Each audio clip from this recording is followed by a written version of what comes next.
হরিদাস চন্দ্রকে যদি আপনারা দ্রুত মুক্ত করতে না পারেন, তাহলে আপনাদের কপালে আরো শনি আছে, আরো বহু শনি আছে, বলে দিলাম। গ্রেপ্তার করতে দেওয়ার মধ্যে শনিটাই আনছেন, আর ফিরাইতে যদি তাকে না পারেন আপনারা দ্রুত, যদি আমাদের করতে হয়, তাহলে আপনাদের কপালে কিন্তু খুব ভালো আছে বলে আমার মনে হয় না।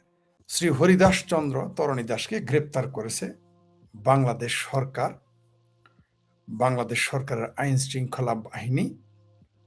তার বিরুদ্ধে অভিযোগ, তিনি 9 কোটির বেশি টাকা হুন্ডি করেছেন। 9 কোটির বেশি টাকা তিনি মানি লন্ডারিং করেছেন। এই আইনে তাকে গ্রেপ্তার, এই কারণে তাকে গ্রেপ্তার করা হয়েছে।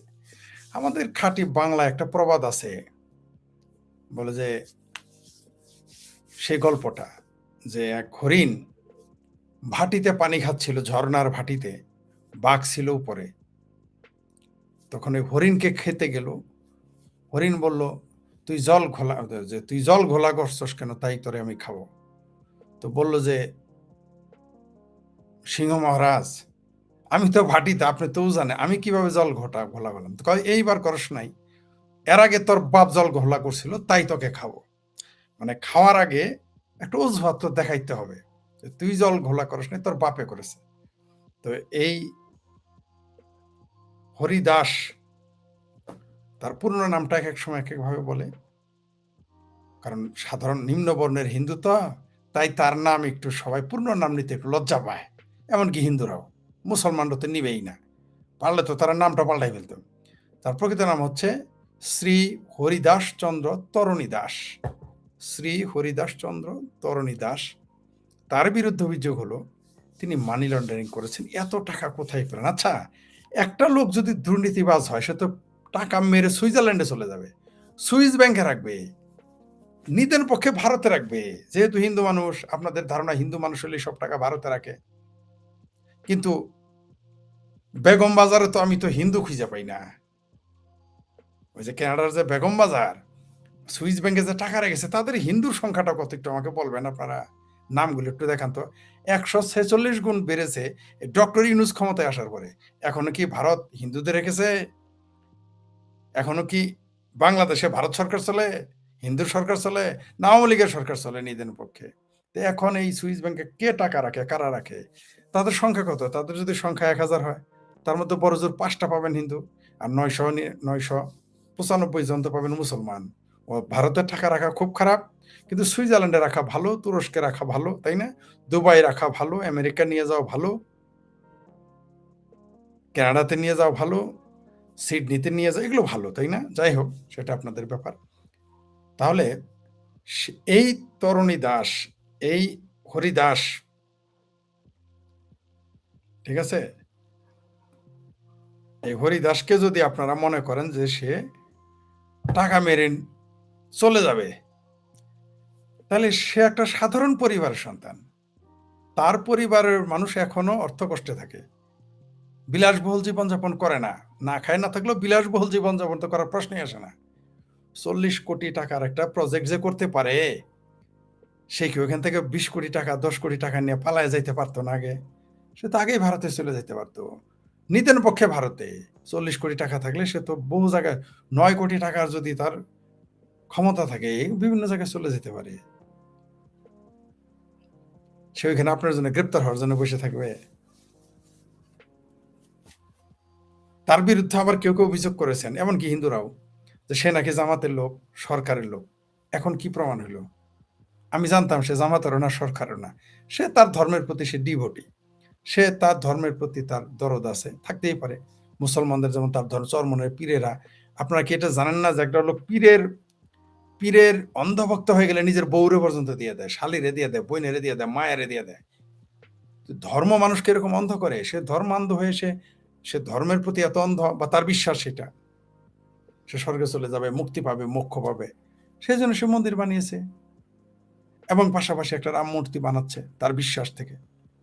এখন অভিযোগ হলো বিদেশ থেকে তার জন্য টাকা আসছে। বিদেশ থেকে টাকা আসলে সমস্যাটা কি? ধরেন বিদেশ থেকে তারা মন্দিরের জন্য টাকা দিচ্ছে, এটা কি অপরাধ? আমি যদি পৃথিবীতে কোনো দেশে মন্দির, মসজিদ, গির্জা প্রতিষ্ঠার জন্য টাকা দেয়, সেটা কি অপরাধ? সেটা তো অপরাধ না। যদি তাকে কেউ দিয়েও থাকে সেটা অপরাধ না, তার চেয়ে বড় কথা সে নেয় নাই। তার উকিল কি বলেছে যে তার সমস্ত এই দেশের যারা তারাই তাকে টাকা দিয়েছে, অনুদান দিয়েছে।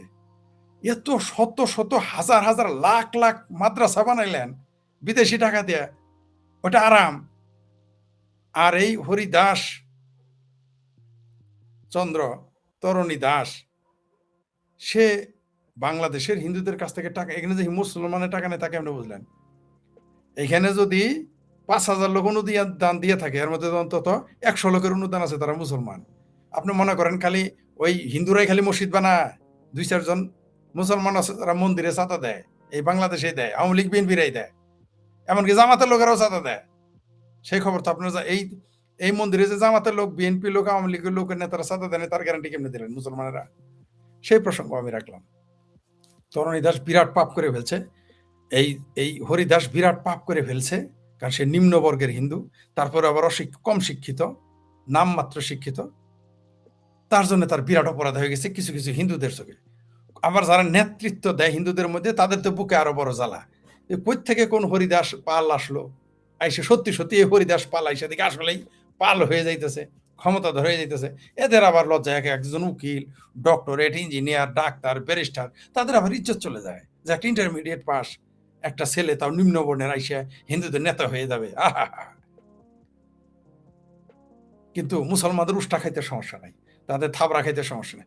আজকেও দেখলাম এই যে বাংলাদেশের একজন নায়ক হিন্দুদের মালনের বাচ্চা বলে ডাকলো, একজন বিখ্যাত কিংবদন্তি নায়ক সোহেল রানা, শিক্ষিত মানুষ, কিন্তু ঢাকা বিশ্ববিদ্যালয়ে পড়ালোক, প্রকাশ্য টিভিতে বলে মালওয়ানের বাচ্চা বলে, মালওয়ান বলে হিন্দুদের। তাহলে এই যে আমি আপনাদের বলেছি সারা বাংলাদেশে হিন্দুদের যে মালনের বাচ্চা বলে মৌলবীরা, আমি কি ভুল বলেছিলাম? একজন ঢাকা বিশ্ববিদ্যালয়ের ছাত্র, একজন মুক্তিযোদ্ধা, একজন নায়ক, কিংবদন্তি নায়ক, ইসলাম বিরুদ্ধে যা তাই সব জীবন করছে সারা জীবন, এখন টুপি পরে চাপা মারে। যৌবনকালে সব বাংলাদেশ অভিনেতা দেখবেন, সব নায়ক নায়িকা দেখবেন যৌবনকালে যা ইচ্ছা তা ফাত্রামি যত আছে, গাঁজা খাওয়া, মদ খাওয়া, লুচ্চামি করা, ভণ্ডামি করা, বদমাইশি করা, এমনি তো অভিনয় হারামি, নাচ গান তো হারামি। যেই না একটু বয়স ভাটি পড়ে, সব তখন বোরখা পরে নায়িকা হইলে চুল পর্যন্ত দেখে, দেখবেন আনোয়ার দেখবেন চুল পর্যন্ত দেখা যায় না। আরে বাপরে বাপ, আর মেয়া কিন্তু এখন অভিনয় করে। আর তার চুল দেখলে এখন কি হবে? তার চুল যদি দেখায় তাহলে দুজকে চলে যাবে, বুড়া বয়সে, দাদির বয়সে চুল দেখালে বেজ্জতি হয়ে যাবে, বেশ দুজকে চলে যাবে। কিন্তু চুল ভাই আগে মনে ছিল না, এগুলা শত শত সিনেমা করছে তখন মনে ছিল না। সোহেল রানার মতো লোক হিন্দুদের মালনে বাচ্চা বলে গালি দিচ্ছে, দেখেন আজকে টিভিতে, এটা নিয়ে আসতেছি পরে লাইভে।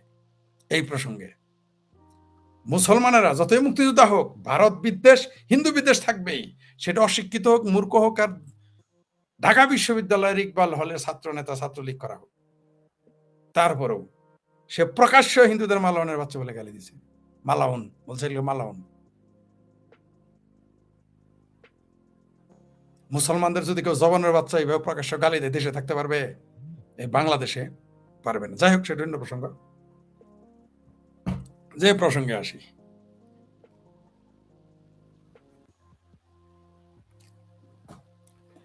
এই হরিদাসকে গ্রেপ্তার করলো মধ্যরাতে, মানে গভীর রাতে। সে কিন্তু একটা কথা বলেছে যে 10টা খুন করলো এইভাবে পুলিশ ধরে না, এই কথাটা কিন্তু সে বলছে। বলার পরে কি করলো, সাংবাদিকেরা যখন তাকে জিজ্ঞেস করলো, কথাই বলতে দিল না, পুলিশ তাকে থামে দিল, এই চুপ চুপ চুপ, কথা বলবি না, এগুলো বলতেছে। জঙ্গিরা যখন সাংবাদিকদের সাথে কথা বলে, ঠেকায় না কেন? হরিদাস চন্দ্র কি হরিদাস, হরিদাস কি জঙ্গি? ও যদি পালায় যাইতো, ভারতে পালায় যাওয়া খুব কঠিন কাজ, সে তো আগেও পালায় যেতে পারতো, সে তো 2024-এর আগস্টের আগেও পালায় যেতে পারতো। এখনো তো মানুষ পালায় যাইতেছে, যায় না? বাংলাদেশের 1 থেকে 1.5 কোটি মুসলমান পালায় গিয়ে ভারতে গিয়ে কাজকর্ম করে খায়। এই হরিশচন্দ্র, এই হরিদাস চন্দ্র এখান থেকে 10-20 কোটি টাকা নিয়ে চলে যেতে পারতো না? কিন্তু সহ্য হইতেছে না। বাংলাদেশের এই জঙ্গিবাদী, মৌলবাদী, হেফাজতি, জামাতি, চামরানাই পীর, বিক্রমপুরীরা এমন চাপ সৃষ্টি করেছে যে বাংলাদেশ সরকার তাকে অ্যারেস্ট করছে। কারণ সরকারও তো জঙ্গিবাদী রাষ্ট্রদের কাঁধে চড়ে আসছে, তাদের নিতে হবে। কি দোষ তার? 9 কোটি টাকা সে হুন্ডি করেছে। মোতালেব প্লাজায় কত কোটি টাকা প্রতিদিন হুন্ডি হয়? নাম শত বললাম, মোতালেব প্লাজা। কত কোটি টাকা প্রতিদিন, প্রতি ঘন্টায় কত কোটি টাকা হুন্ডি হয়? নবাবপুর মার্কেটে প্রতিদিন কত কোটি টাকা হুন্ডি হয়? বলেন তো দেখি, বুকে হাত দিয়ে বলেন। আর অন্যান্য বাদ দিলাম, বাংলাদেশ থেকে টাকা হুন্ডি কারা করে না? টাকা হুন্ডিতে জামাত আওয়ামী লীগের আমলেই ফার্স্টে ছিল। এই জামাতে ইসলামের লোকেরা এই হুন্ডি ব্যবসায় ফার্স্ট। এখন তাহলে কি তারা হুন্ডির ব্যবসা, এই যে বাংলাদেশের থেকে যে লাখ লাখ লোক যায় চিকিৎসা করতে, লাখ লাখ, একজন কি টাকা হাতে করে নিয়ে যায়? সব তো হুন্ডি করে নিয়ে যায়। অ্যারেস্ট করেন না কেন? সরকার চাইলে আপনাকে যে কোনো অজুহাতে গ্রেপ্তার করতে পারে। প্রয়োজনে বলবে তুই ভাটিতে আসস, তাতে কি তোর বাপ জল ঘোলা করেছিল একদিন উজানে থেকে, তাই তরে খাম। সরকার চাইলে যে কোনো অজুহাত দিতে পারে। মুসলমানদের তো অজুহাতের অভাবই নেই। মানে ওই গল্পের সিংহের চাইতে বাঘের চাইতে, উজানে থাকা বাঘ সিংহের চাইতে মুসলমানদের অজুহাত বেশি। অজুহাতের অভাব নাই। একটা রাম, এই যে মানুষ না বলে, মুসলমানরা বলে মূর্তির কোনো ক্ষমতা নাই। আমি তো দেখলাম এই প্রথম, আমিও জানি, আমিও বিশ্বাস করি যে পাথরের মূর্তি হোক আর মাটির মূর্তি হোক, কোনো ক্ষমতা নেই। অবশ্য স্বর্ণের মূর্তির ক্ষমতা আছে। কারণ স্বর্ণের মূর্তি যদি হয়, তাহলে আরবরা যখন আসছিল ভারতে, স্বর্ণের মূর্তিগুলো কিন্তু নিয়ে চলে গেছিল, মাটির মূর্তিগুলো ভেঙে গেছে। ইসলামী ইতিহাসের ছাত্র সবাই জানে। কারণ স্বর্ণের মূর্তি কেন নিয়ে গেছে? ওগুলো পিগালকে বেচা যায়, ব্যবসা করা যায়, ওটা তো মূল্য আছে। মাটির মূর্তিগুলো ভেঙে চলে গেছে, নিয়ে যায়নি। আপনি বাংলাদেশে এখনো রাখেন স্বর্ণের মূর্তিগুলো, চুরি করবে, ডাকাতি করবে, ভাঙবে না। মাটির বলে ভাঙে, পাথরের বলে ভাঙে। আমি আপনাদের হিন্দুদের একটা পরামর্শ দিই, স্বর্ণের মূর্তি স্বর্ণের বানান, স্বর্ণের, স্বর্ণটা থেকে যাবে। প্রতীকীভাবে বিসর্জন দিবেন নদীতে, আবার তুলে এনে রেখে দিবেন, দেখবেন তাহলে এটা কাজে ঘাটবে। আমার ধারণা এটা করা উচিত। এটা করলে আরো ভালো হবে। স্বর্ণের মূর্তি বানালে, দুর্গার মূর্তি বানাবেন স্বর্ণের, গণেশের মূর্তি বানাবেন স্বর্ণের, তাহলে কি হবে? ওটা থেকেও যাবে সারা জীবন। প্রত্যেকে বিসর্জন দিয়ে আবার নিয়ে এসে পড়বেন। এটা আপনাদের একটা ভালো বুদ্ধি দিলাম, আমি কিন্তু প্রথম দিলাম। পরে আবার শুরু করে বললেন আমাকে বলছে, তোমাকে বলছে। যেমন মহাভারত ব্যাংক তৈরি করার বুদ্ধি আমি প্রথম দিয়েছি, আর পরে বানানোর পরে বললেন না যে অমুক জনে দিয়েছিল, স্বপ্ন দেখছিলাম, দাদাই দেখছিল, ভুলে গেছিল। যাই হোক, প্রকাশ্য অন্তত আমি বলেছি। মনে মনে কেউ বলতেই পারেন, ভাবতে পারেন। যেটা বলতেছিলাম, কেন হরিশচন্দ্রকে গ্রেপ্তার করা হলো? 9 কোটি টাকা হুন্ডি করেছে, যদিও প্রমাণ হয় না এখনো। সবচেয়ে মজার বিষয়, তার বিরুদ্ধে আর আগে যে মামলা হয়েছিল, সেই ব্যক্তি একাই 350 মামলা করছে। আচ্ছা, আপনারা আমাকে এখন বলেন, পৃথিবীতে কোন ব্যক্তি 350 মামলা করে? টাউট বাটপার ছাড়া আর ভুয়া মামলা ছাড়া সম্ভব এটা? পৃথিবীর কোন ব্যক্তি 3টা মামলা করতে পারতে 5টা পারে, 10টা পারে, 20টা পারে? একটা লোকের এত মামলা কেন করতে হবে? বা বা 25টা করতে পারে, 30টা করতে পারে ধরলাম। বা প্রতি বছর একটা করে মামলা করলে, একটা মানুষের বয়স 50 হলে সে 50টা মামলা করতে পারে। তাইলে যে লোক 350 মামলা করছে, সেই ব্যক্তি বাদী হইল হরিদাসচন্দ্রের মামলার বাদী। এরপরেও আপনাদের আকল আসে না যে এটা হচ্ছে ফাত্রা মামলা, ভুয়া মামলা। এই সরকার যে একটা ফাত্রামি করেছে। হরিদাসচন্দ্রের সাথে আমার শনিবার রাতে সর্বশেষ কথা হয়েছিল। রবিবার রাতে তিনি গ্রেপ্তার হলেন। তার সাথে আমার আগেও কয়েকবার কথা হয়েছে। তিনি আমাকে বলতেন, না ভাই, আমাকে গ্রেপ্তার করবে না। পুলিশ গোয়েন্দা সংস্থা আমার বলছে আমার দুর্নীতি কোনো খুঁজে পায় নাই। আর পাবে কেন ভাই? আমার তো কোনো দুর্নীতিই নাই। আমি জনগণের টাকায়, মানুষের টাকায়, আমি ভক্তদের টাকায় আমি এগুলো করি। আমি তা না, আমাকে মেরে ফেলতে পারে কেউ, কিন্তু পুলিশ আমাকে গ্রেপ্তার। আমি বলছি, না, পুলিশও আপনাকে গ্রেপ্তার করবে। আপনি তাদের মিষ্টি মিষ্টি কথায় ভুলেন না। পুলিশের মিষ্টি মিষ্টি কথা মানেই আপনাকে গ্রেপ্তার করে। বারবার বলেছে আপনি কিন্তু গ্রেপ্তার হবেনি। তবে আপনাকে একটা সুযোগ দিয়েছে পালিয়ে যাওয়ার জন্য। অর্থাৎ আপনি পালিয়ে গেলে সরকারও বাঁচলো, তাহলে এদের জবাব দিতে পারবে, ঝামেলায় পড়বে না। কারণ আপনারা গ্রেপ্তার করলে যত কিছুই করুক, আপনারা গ্রেপ্তার করলে সরকার একটু ঝামেলায় পড়বেই, যতই আপনি দুর্বল হয়ে থাকেন। বলে, ভাই আমি একটা দুর্বল মানুষ, আমার গ্রেপ্তার করলে কি হবে? আমি বলছি, না, আপনার গ্রেপ্তার করলে ঝামেলা হবে। তবে আপনারা গ্রেপ্তার করবে, প্রথমে আপনি পালায় যাওয়ার সুযোগ দিবে, তারপরে পালায় গেলে আপনার নামে বহু সুন্দর সুন্দর গল্প ছড়াবে সমাজে, সরকারও ছড়াবে, এরাও ছড়াবে, বাস। আর একটা কারণ হলো যে সে যেহেতু নিচু জাতের, তাকে ওখান থেকে তাড়িয়ে উঁচু জাতের হিন্দুরা গিয়ে ওই জায়গাটা নিবে। কারণ সে 2টা মন্দির বানাইছে, একটা রাম মূর্তি স্থাপন করছে, তার উপর আবার একটা হাসপাতাল করেছে, তার করতেছে, আর আর বৃদ্ধাশ্রম কমপ্লিট। এগুলো দেখে কারো সহ্য হইতেছে না। এটা কারো সহ্য হচ্ছে? মনে করেন আমি আগামীতে যদি মনে করেন যে আমাদের পক্ষের সরকার আসলো, আর আমি 10,000 কোটি টাকার একটা প্রজেক্ট নিলাম, দেখবেন আমার আওয়ামী লীগের লোকের জেলে বাড়াইতে যা যা করার আমার করবে। আমার একটা স্বপ্ন আছে যে বাংলাদেশের সবচেয়ে বড় প্রাইভেট হসপিটালটা করব, যেখানে খুব কম টাকায় চিকিৎসা হবে, খুব কম টাকায়, নো লস নো প্রফিট। একটা টার্গেট আছে, দেখবেন আমাকে করতে দিবে না, বা করলেও আমার বলবে এত টাকা কোথায় পেলো? 10,000 কোটি টাকা বুঝছেন তো, 5,000 কোটি টাকা বুঝছেন তো, কত টাকার ব্যাপার। এটা আমার 500 বছর আয়ু থাকলেও আমি কামাই করতে পারবো, তাহলে কোথায় পাবো? পাবো। মানুষ দেয়, মানুষ যখন তার বিশ্বস্ততা অর্জন করে, যেমন এই যে হরিদাস বিশ্বস্ততা অর্জন করেছিল, আপনারা তারা সিটার বাটপার যাই বলেন, আপনি পারেন না কেন? আপনি করে দেখেন 40 কোটি টাকা, 40 কোটি টাকার একটা প্রজেক্ট আপনি করে দেখেন তো পারবেন না? আপনি 4 কোটি টাকারই পারবেন না, পারবেন না। আপনি করে দেখান, আপনি পারবেন না। হরিদাসচন্দ্র পারতেছিল, আপনারা সেটা ধ্বংস করে দিলেন সব পক্ষই। আর ওই যে কালকেই কিন্তু আমি ভিডিও বানাইছি যে হিন্দুরা হিন্দুদের বন্ধু হয় না।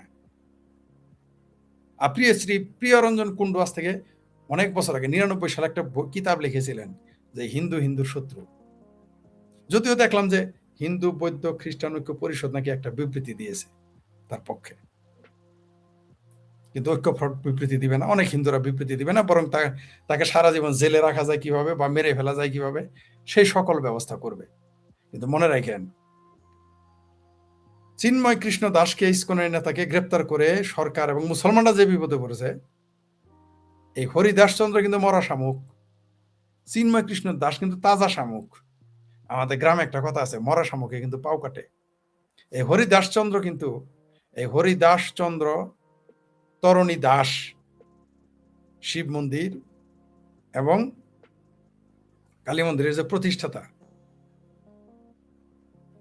সে কিন্তু মরা শামুক, মরা শামুকে কিন্তু পাও কাটবে। লিখে রাখেন আপনি, এটা প্রভাব বহুদূর যাবে, বহুদূর যাবে। এই হরিদাস হতে পারে সে ক্ষুদ্র, এটা বহুদূর যাবে। কেমন যাবে? যেমন আপনারা যখন আওয়ামী লীগ সরকারের সময় রাশেদকে যখন পেটাইতো হারুনের হোটেলে নিয়ে, বিপিন নুরের যখন ছাত্রলীগেরা নেরি কুত্তার মতো থাবড়াইতো উষ্টাইতো, আমি নিজের চোখে দেখেছি ওরা কিভাবে থাবড়ায় উষ্টায়। আমি গিয়ে ছাড়াইছি, বিপিন নুরের কয়েকবার ছাড়াইছি, যুবলীগের ছাত্রলীগের মায়ের থেকে কয়েকবার ছাড়াইছি। মানে আর কেউ পাত্তাই দিত না 5 পয়সা। সে কিন্তু আজকে মন্ত্রী, মনে রাখেন, মনে রাখেন, বিপিন নুর কিন্তু আজকে মন্ত্রী, এমপি এবং মন্ত্রী। এই তো হরিদাসচন্দ্র হয়তো এমপি মন্ত্রী হবে না, কারণ তার সে যোগ্যতা নেই, সে আসবেও না, সে আসবেও না। কিন্তু এই হরিদাস চন্দ্রকে গ্রেপ্তার করে সরকার কিন্তু মরা শামুকে পাও কাটলো। আবারও বলি, চিন্ময় কৃষ্ণ দাস ইসকনের নেতা ছিল জেতা শামুক, হরিদাসচন্দ্র মরা শামুক। মরা শামুকে পা কাটলে কিন্তু বহু কেটে যায়, খুরের চাইতে বেশি কাটে।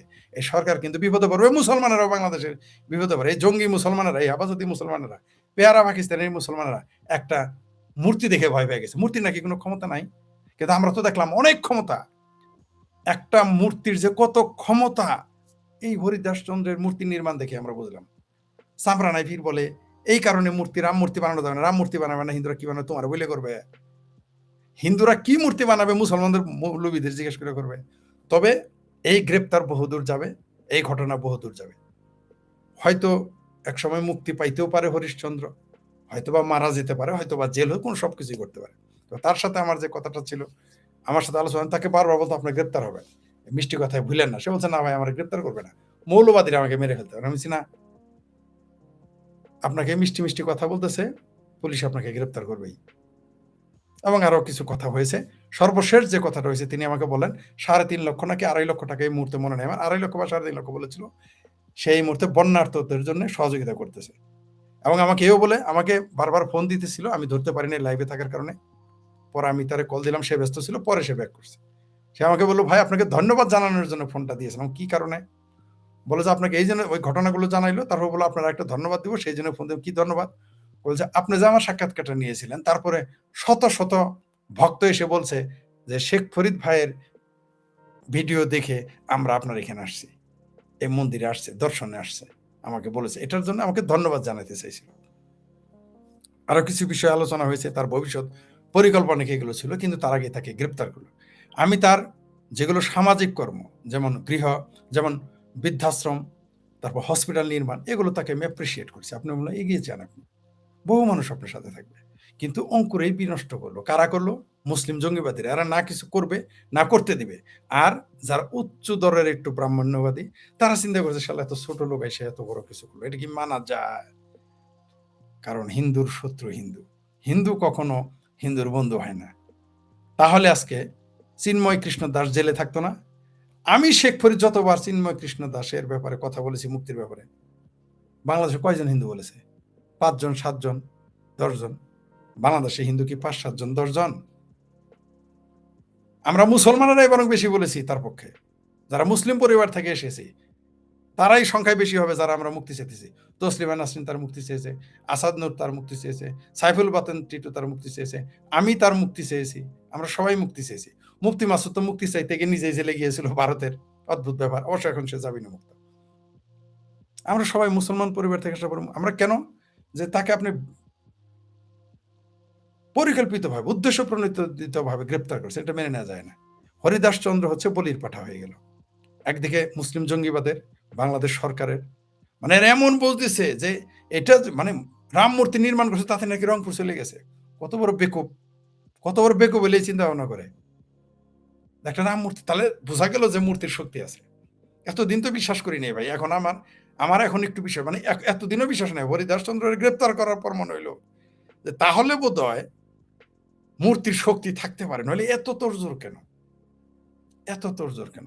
তবে হরিদাস চন্দ্রকে গ্রেপ্তারের তীব্র নিন্দা জানাই। আর জঙ্গিবাদীদেররা অবশ্যই নিপাত যাবে, তারা কিন্তু চুলকায় ঘাও বানাইতেছে। এটা সরকারের জন্য, তারেক রহমানের জন্য বুমেরাং হবে। আরেকটা জিনিস আপনাদের বলি, এইবার কিন্তু তারেক রহমান যে পাশ করছে ইলেকশনে, যদি হিন্দুরা তারেক রহমানের নারেককে রুমাল দিয়ে ভোট না দিত, তাহলে কিন্তু তারেক রহমান ক্ষমতায় নাও যেতে পারত। আপনাকে বলি, আমাদের মতো কিছু নরাধম জামাতের বিরুদ্ধে সক্রিয় অবস্থান নিয়েছি, আর বাংলাদেশের হিন্দুরা আমরা কন্টিনিউয়াসলি বলে গেছি জামাতের বিরুদ্ধে, যার জন্য জামাতের আসন কমছে বাংলাদেশে। জোর করেও তারা নিতে পারেনি।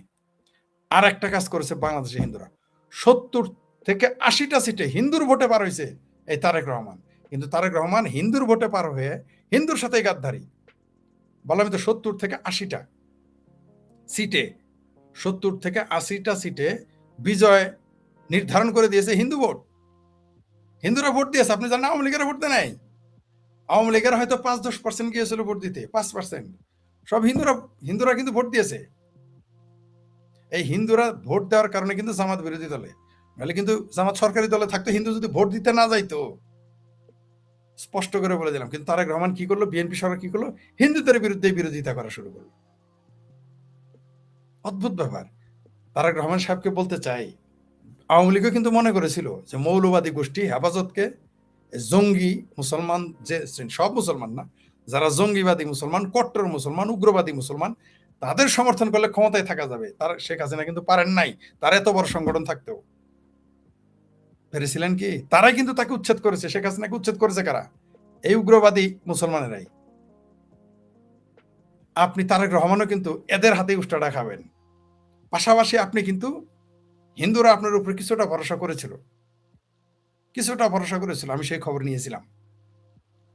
বরং আমরা আপনার সরকার সমালোচনা করার কারণে আওয়ামী লীগের নয়, বিএনপিরও নয়, হিন্দুরাই আমার সমালোচনা, ভাই তারেক রহমান একটু কম সমালোচনা করেন। কেন? যে হিন্দুদের পক্ষে নাকি সে কিছু করবে না। তারেক রহমান জীবনও ভারতের পক্ষে কাজ করবে না, হিন্দুদের পক্ষে কাজ। আরে ভাই, আওয়ামী লীগই করে না আপনাদের ভাষায়, আওয়ামী লীগ না করলে বিএনপি করবে। যেখানে বামপন্থীরা আপনাদের পক্ষে না, গরুর মাংস খাওয়ায়, আপনাদের জীবনে কোনদিন খাসির মাংস খাওয়াইছে বা কাঠটার মাংস খাওয়াইছে? খাওয়ায় নাই। তো বামপন্থীরা, হিন্দুরাই আপনাদের কাজ করবে না, আওয়ামী লীগ আপনাদের কাছে বিএনপি বুঝি কাজ করবে? কোনোদিনই না। তার প্রমাণ পেয়ে গেলেন তো। তো তারেক রহমান সাহেব কিন্তু এটা বিরাট ভুল করলেন। এই জঙ্গিবাদীদের সন্তুষ্ট করে আপনি কোনোদিনই শেষ করতে পারবেন না। জঙ্গি উগ্রবাদীদের ততক্ষণ পর্যন্ত আপনি সন্তুষ্ট করতে পারবেন না যতক্ষণ দেশটা আফগানিস্তান না বানাইতে পারবে। কোনোদিনই না। আপনি শেখ হাসিনা, আওয়ামী লীগ সরকার 560টা মসজিদ বানাইছিল, মন পাইছে? তারা বলে হিন্দুরা বলে হিন্দুর মুশরিকের দল, লাইভ আসে বলে হিন্দু মুশরিকের দল। আর ইদানিং কিন্তু বলা শুরু করেছে যে গণতন্ত্র কুফরি। বুঝতে পারছেন তো তারেক রহমান সাহেব? এই যে আপনি যে হিন্দুদের ভোট নিয়ে এতগুলো সিটে ব্যবধানে পাশ করলেন, 70-80টা সিটের হিন্দুদের ভোটের কারণে এই ব্যবধানটা হয়েছে না, জামাত ক্ষমতা চালায় চলে যাইতো। আমরাও কিন্তু বলেছিলাম যে নির্বাচনটা হয়ে যাক। তো আপনি পাশ করেছেন হিন্দুদের ভোটে, আর হিন্দুদের বিরুদ্ধে গাদ্দারি। ফলাফল একই হবে, বরং আপনারটা ভয়ঙ্কর হবে। আওয়ামী লীগ তো রিটার্ন করতে পারবে, ইউটার্ন করতে পারবে। আওয়ামী লীগ আবার কাম ব্যাক করবে। আওয়ামী লীগের অভ্যাস আছে, হাফ টাইমের আগে 4 গোল খায়া পরে কিন্তু 5 গোল দিবে। আপনি কিন্তু পারবেন না। আপনি কিন্তু হাফ টাইমের আগে দিলেও পারবেন না, শেষে দিলেও তো ফিরাইতে পারবেন না। আওয়ামী লীগ লাস্ট মিনিটে গোল করার প্লেয়ার, ফুটবলের সাথে যেত লাস্ট মিনিটে কি এসে গোল করবে। আপনি তারেক রহমান পারবেন না। আপনি কিন্তু আওয়ামী লীগ না, আপনি ফিরতে পারবেন না। আপনি যেদিন বিচ্ছিন্ন হয়ে যাবেন আর পারবেন না, ওই সুযোগ দেবে না। হিন্দুরা এবার আপনার কিছুটা বিশ্বাস করেছিল, সেই জন্য আপনাকে ভোট দিয়েছে, নইলে আপনি এবারও বিরোধী দলেই থাকতেন, ক্ষমতায় আসতে পারতেন না। তবে সবশেষে হিন্দুদেরই আমি সমালোচনা করব, কারণ তারা ঐক্যবদ্ধ নয়। একটা রাম মূর্তি নির্মাণকারীকে তারা জেলের বাইরে রাখার ক্ষমতা রাখে না। আচ্ছা, ইসকনের কথা বাদ দিলাম, ইসকনের বিতর্ক আছে, ইসকনের সনাতন ধর্ম অনেক ইসকনের পক্ষে বা বিপক্ষে, আলাদা কথা। রাম, তাদের ধর্ম রাম, তাদের ভগবান রাম, এই ব্যাপারে তো কারো পরমেশ্বর সম্পর্কে তো তাদের কারো বিতর্ক নাই, যে তারা পূজা করুক কেউ না করুক, তারা ভগবান রামকে মানে। একজন হিন্দুকে রাখতে পারলো, তারা জেলের বাইরে রাখতে পারে, শেষে গেলই, আর রাখতে পারলো না, এবং প্রতিবাদ দেখেন নাই, কোনো প্রতিবাদ নেই। হিন্দুর শত্রু আসলে হিন্দুর কখনো হিন্দুর বন্ধু নেই, তার জন্য হরিদাস চন্দ্র গেছে। আর হরিদাস চন্দ্র যদি কোনোদিন আমরা মুক্ত করতে পারি, সেটা আমাদের যারা মুসলমান পরিবার থেকে আসছে তারাই যদি বের করতে, আপনাদের মুরদে কোলাবে না, আমরা তাকে বের করবো, কথা দিলাম আপনাদের। আপনারা পারবেন না, আমরা জানি, আমরা হরিদাস চন্দ্রকে বের করবোই আমরা, আপনারা পারবেন না, আমি জানি। আপনারা যাবেন তেল মারতে, নিজের পোলার চাকরি ব্যবসা ঠিক আছে কিনা, মেয়ের জামাইয়ের চাকরি ঠিক আছে কিনা, মেয়ের ভালো বিয়ে হয়েছে কিনা, আর নিজের একতলা ফাউন্ডেশন 2 তালা হয়েছে কিনা, 2 তালা ফাউন্ডেশন 3 তালা হয়েছে কিনা, 3 তালা থাকলে আরেকটা জমি কিনছেন কিনা, এই চিন্তায় আছেন আপনারা। মনে রাখেন, যতক্ষণ আপনি রাজনৈতিক ক্ষমতা অর্জন না করতে পারবেন, আপনি টিকতেই পারবেন না।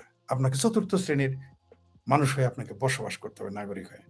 হরিদাস চন্দ্রকে যদি আপনারা দ্রুত মুক্ত করতে না পারেন, তাহলে আপনাদের কপালে আরো শনি আছে, আরো বহু শনি আছে, বলে দিলাম। গ্রেপ্তার করতে দেওয়ার মধ্যে শনিটাই আনছেন, আর ফিরাইতে যদি তাকে না পারেন আপনারা দ্রুত, যদি আমাদের করতে হয়, তাহলে আপনাদের কপালে কিন্তু খুব ভালো আছে বলে আমার মনে হয় না আপনাদের।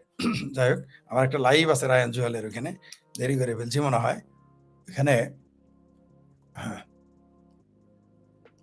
জি, একজন লিখেছেন সিলেটি রাইট, শুভেচ্ছা। জি, ঠিকই বলেছেন, বিক্রি হয়ে গেছে এরা, ঠিকই বলেছেন।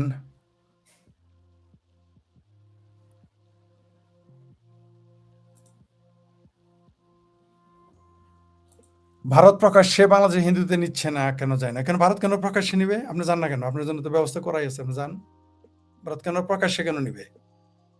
তবে ভারতের উচিত ঘোষণা দেওয়া যে পৃথিবীর সকল হিন্দু ভারতের নাগরিক, এই ঘোষণা দেওয়া উচিত।